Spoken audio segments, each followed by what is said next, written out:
Inicia grabación.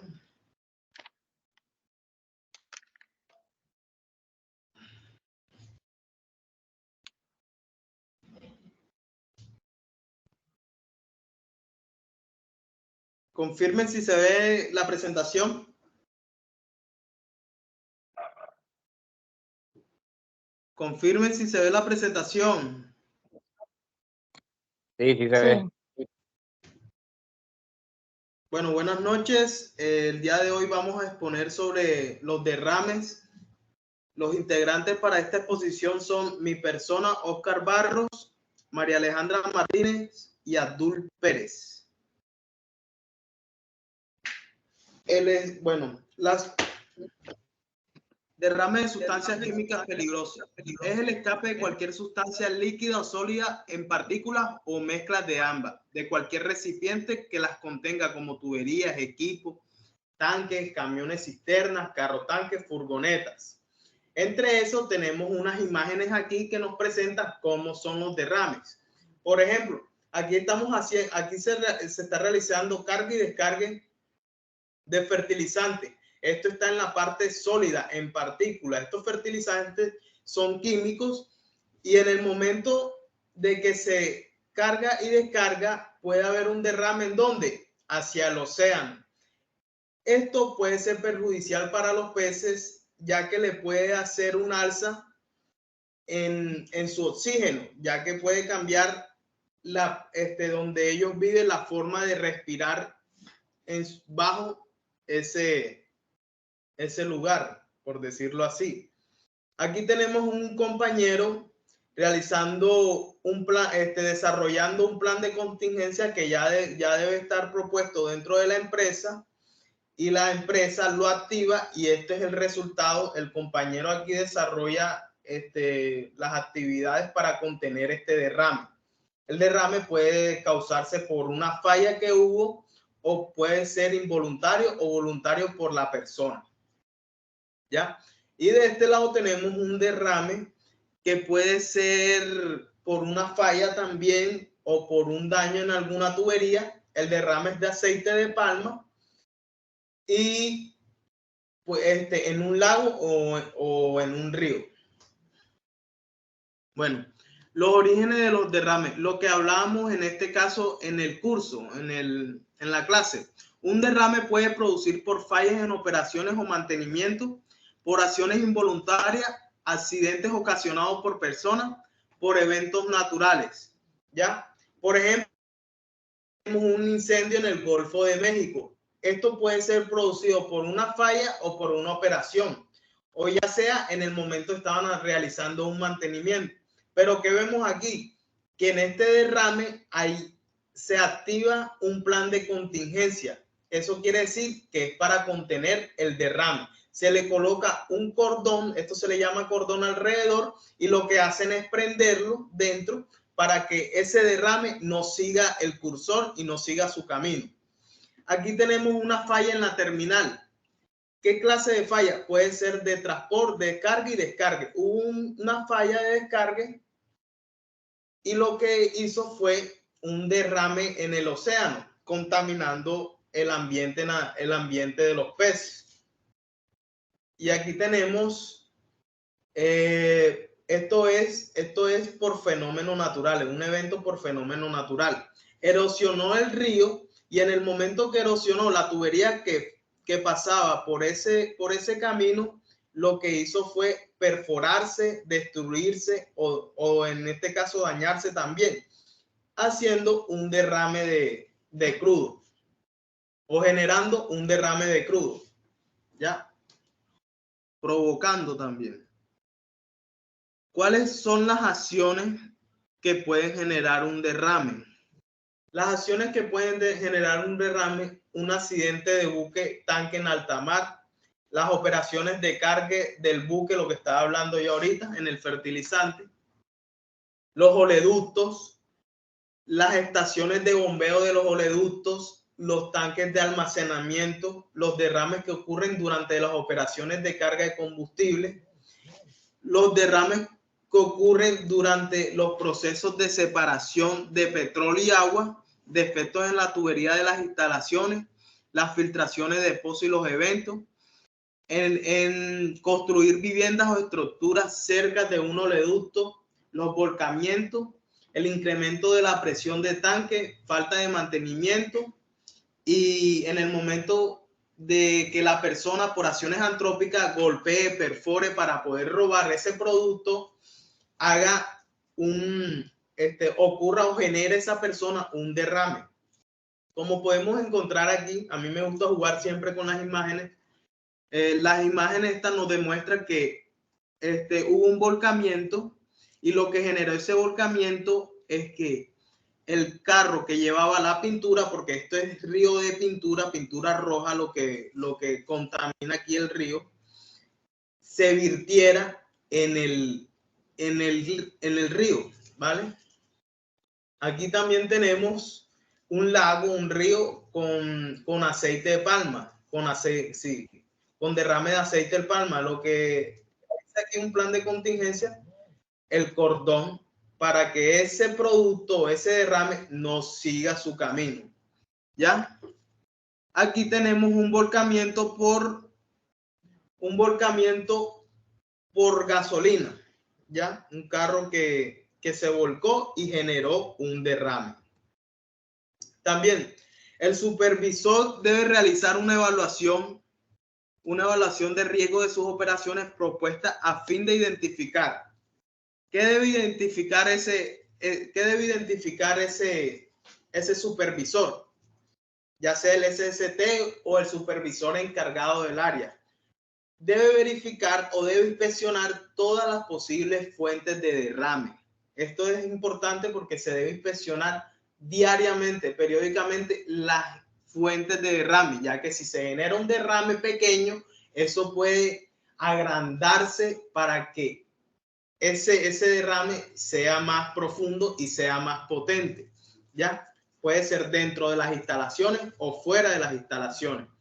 El tamaño potencial de la carga o descarga, los métodos de respuesta a los derrames, el momento para iniciar una respuesta activa a los derrames, los elementos de protección y limpieza, identificar y tenerlos a la mano los números de emergencia. En el momento, aquí nos dice el método de respuesta a los derrames. ¿Qué quiere decir? Que los trabajadores deben estar sumamente entrenados, deben estar capacitados para poder desarrollar esas actividades de respuesta hacia los derrames. ¿Ya? Y en el momento para iniciar una respuesta activa, esos trabajadores deben saber cuándo se presenta un derrame, cuándo se activa la alarma, cuántas son para que se presente un derrame. Estos conocimientos se adquieren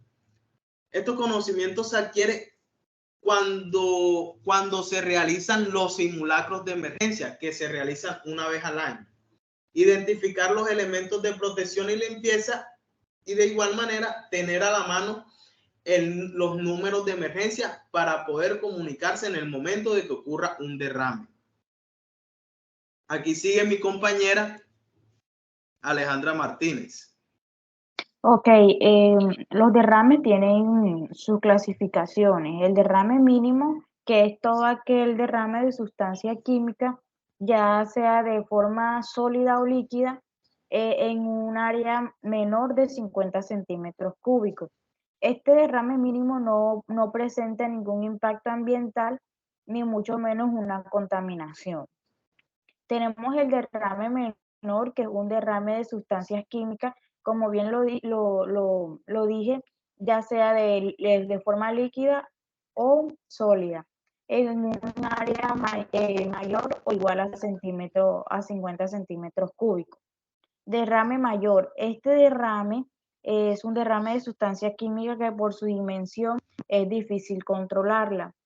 Este derrame puede afectar incluso el aire, el suelo o incluso las fuentes de agua hídrica.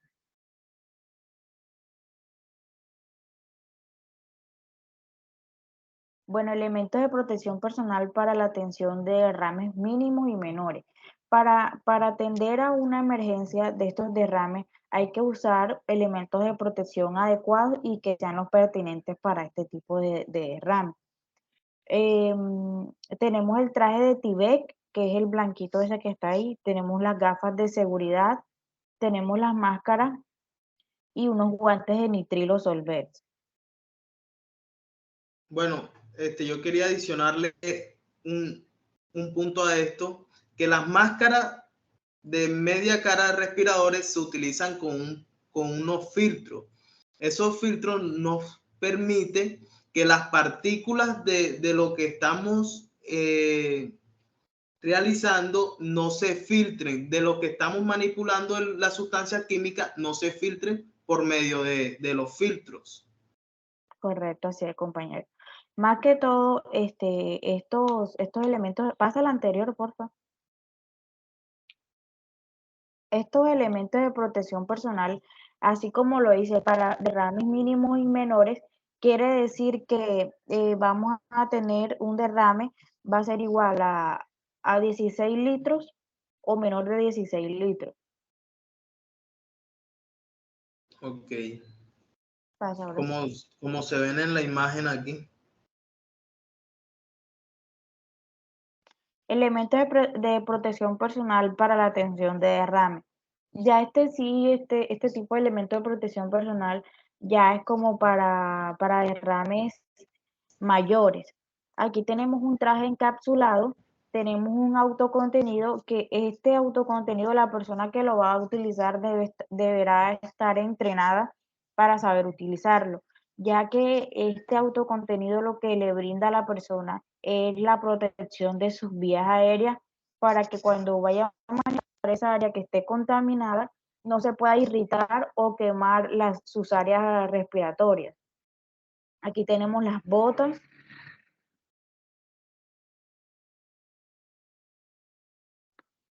Bueno, kit básico para la atención de derrames mínimos y menores. El kit es es un maletín ideal para derrames hasta 16 litros. Contiene los elementos básicos que son una pala, unos cordones, paños absorbentes, bolsa roja, bolsa verde, brocha mediana, guantes de nitrilo, respiradores media máscara, traje Tyvek y monogafas. Ok. Aquí también se puede utilizar dentro del kit básico el absorbente. Este tipo de absorbente es industrial, es totalmente natural y 100% orgánico, es no tóxico y tiene la capacidad de absorber todo tipo de sustancias, ya sea en formas de aceite, de cualquier sustancia química, y este a su vez cumple la función de arena. También tenemos dentro del kit una cinta para demarcar el área que está contaminada o donde hubo el derrame. Bueno, una recomendación importante para estos kits es que debemos ubicar el kit básico de derrame en un lugar visible. Deberá estar alto y debe estar de fácil acceso a todo el personal. Debe tener unas medidas no más de 1.50 metros de altura.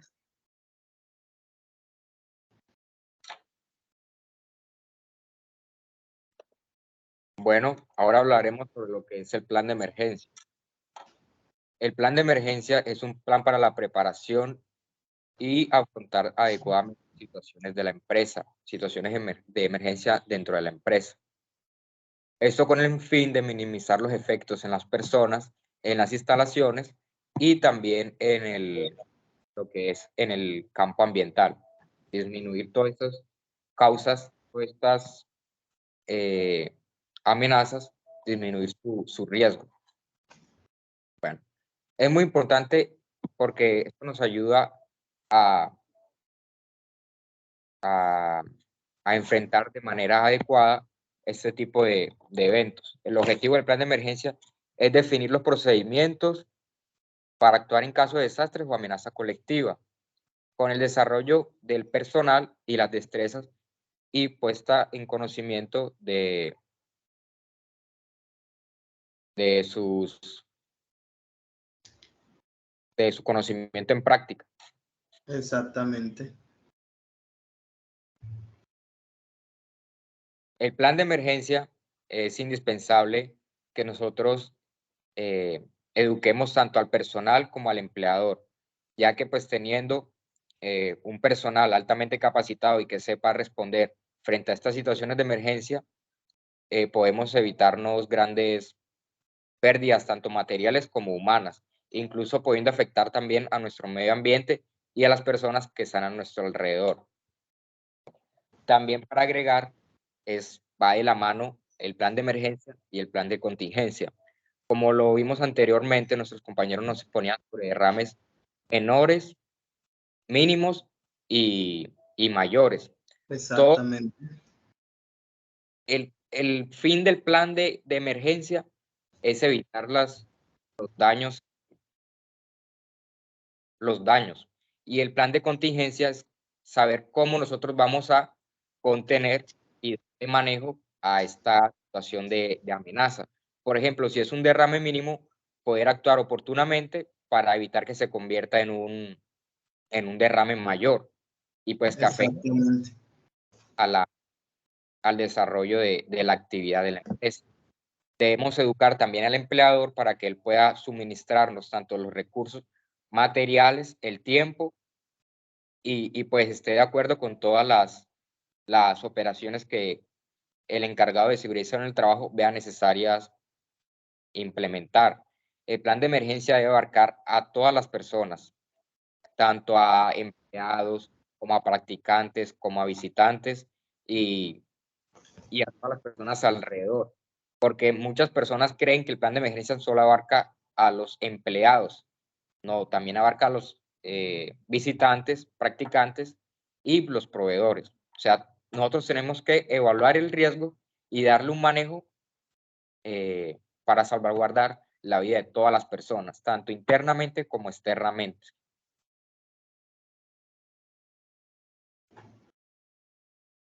Bueno, en el decreto 1072 del 2015 nos da los requisitos mínimos para poder elaborar lo que es el plan de emergencia. Se me olvidaba comentarles. También, como mínimo, tenemos que tener un plan de emergencia contra incendios, contra eventos sísmicos, contra hurtos y situaciones de pronto que afecten salud. O si alguna persona sufre alguna enfermedad, pues podamos también nosotros identificar cómo poderle ayudar y actuar oportunamente para que esta persona pues no sea expuesta de pronto a un radio mayor de posibilidad que le pueda afectar a su salud. Bueno, primero, identificar sistemáticamente todas las amenazas que pueden afectar a la empresa. Para nosotros realizar un plan de emergencia, debemos saber y identificar primero el riesgo al cual vamos a estar expuestos. Entonces, por eso es indispensable, primero que todo, identificarlo. Segundo, identificar los recursos disponibles, incluyendo las medidas de prevención y control existentes existentes interior de la empresa para preparación y respuesta ante emergencias, así como las capacitaciones existentes en las redes institucionales y de ayuda mutua. He visto que de pronto muchos compañeros en el área de la seguridad y salud son egoístas, entonces entran como nuevos en una empresa y en vez de tomar un plan de emergencia, el cual ya está diseñado e implementado por el anterior encargado, lo que hacen es ponerse a diseñar uno nuevo. Entonces, tenemos que dejar el orgullo a un lado y poder también pues trabajar con el material ya existente. Exactamente. Tercero, analizar la vulnerabilidad de la empresa frente a las amenazas, identificarlos, considerarlo como una medida de prevención y control existente. Nosotros también tenemos que entrar y ver en la empresa cuál es la mayor amenaza. Si de pronto es una empresa de un banco, ya sabemos que una amenaza podría ser lo que es el hurto. tenemos que basarnos en un plan de emergencia que sea eficaz en lo que se a lo que son hurtos y atracos. Cuarto, valorar y evaluar los riesgos considerados en el número de trabajadores expuestos, los bienes y servicios de la empresa. Pues, así como es la cantidad de empleados, también pues tenemos que tener en cuenta eso, ya que al momento de por lo menos elaborar lo que es un plan de emergencia, tenemos que diseñar las salidas, en la entrada y tener, si es una en la cual cuentan con muchos trabajadores y es una parte bastante extensa, tenerles una vía de evacuación la cual sea rápida. Y diseñar y implementar los procedimientos para prevenir y controlar las amenazas, priorizarlas de manera mínima o de gran impacto o más prioritarias. Esto, y muy importante recalcar aquí, formular un plan de emergencia para responder ante la inminencia y ocurrencia de eventos principales monstruosos.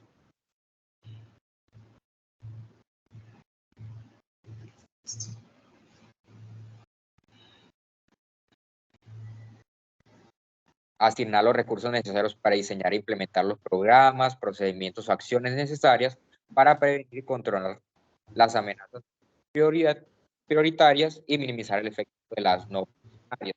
Nosotros tenemos que tener un presupuesto para poderles enseñar a nuestros trabajadores, darles las herramientas para que ellos puedan familiarizarse con el plan, estar ya más preparados en caso de que se presente una emergencia. Octavo, implementar las acciones factibles para reducir la vulnerabilidad de la empresa frente a las amenazas, incluyendo a otros y definiendo los planos y las rutas de evacuación. Noveno, informar y capacitar y entrenar, incluyendo a todos los trabajadores de la empresa, para que estén capacitados en el momento de actuar y proteger la salud e integridad de personas a las cuales estén de pronto más expuestas, lo que son adultos mayores, mujeres embarazadas y niños. Realizar simulacros por lo menos una vez al año. Esto es por ley. Por obligación tenemos que hacer simulacros por lo menos una vez al año. Ya si la empresa en la cual estamos laborando requiere de una mayor preparación, pues sí podríamos incluir 2, 3 o incluso las que nosotros veamos necesarias. Y por último, bueno, no, todavía por último no. Y capacitar y entrenar y dotar a las brigadas de emergencia. Es muy importante nosotros tener una brigada de emergencia y poner un encargado, ya que estas personas van a hacerle frente a estas amenazas en dado caso se presenten situaciones a las cuales no queremos estar vulnerables. Listo, paso. Sí. Se me olvidaba también recalcar sobre los primeros auxilios. Los brigadistas deben tener capacitación en primeros auxilios, deben saber lo que es el manejo de extintores y también lo que es vendaje y curaciones de heridas. Es que adicional se arman 5 equipos de brigada, por ejemplo, brigadista de comunicación, el brigadista de primeros auxilios, el brigadista de el que da la ruta de evacuación y el brigadista de contraincendios. Son 4 grupos de brigadas que se forman, ¿ya? Claro, es muy importante tener este punto siempre muy presente.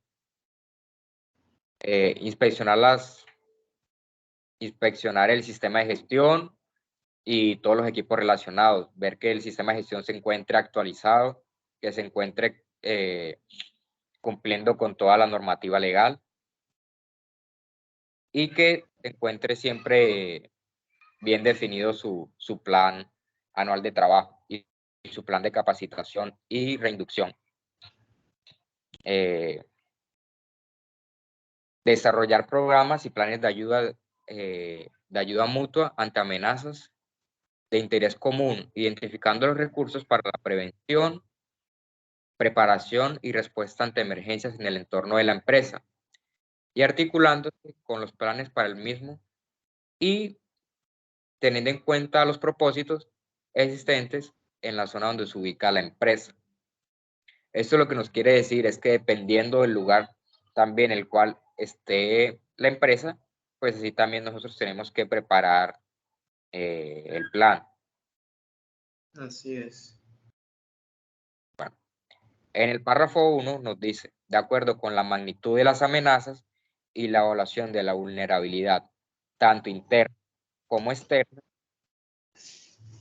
actividad económica de la empresa, el empleador o contratante pueden articularse con las instituciones locales o regionales pertenecientes al Sistema Nacional de los Riesgos Laborales y Desastres definido en la Ley 1523 del 2012. Vale, muchas gracias. Listo, entonces esto es todo por hoy. Muchas gracias a las personas que nos vayan a escuchar. Y esto fue la exposición de derrame, que es importante la parte que nos comentaba Abdul, que es la parte de plan de emergencia. Estos planes de emergencia y de contingencia son importantes implementarlos en la empresa, ya que es un requisito legal y aparte es un funcionamiento para protegernos así de cualquier tipo de amenaza. Bueno, muchas gracias.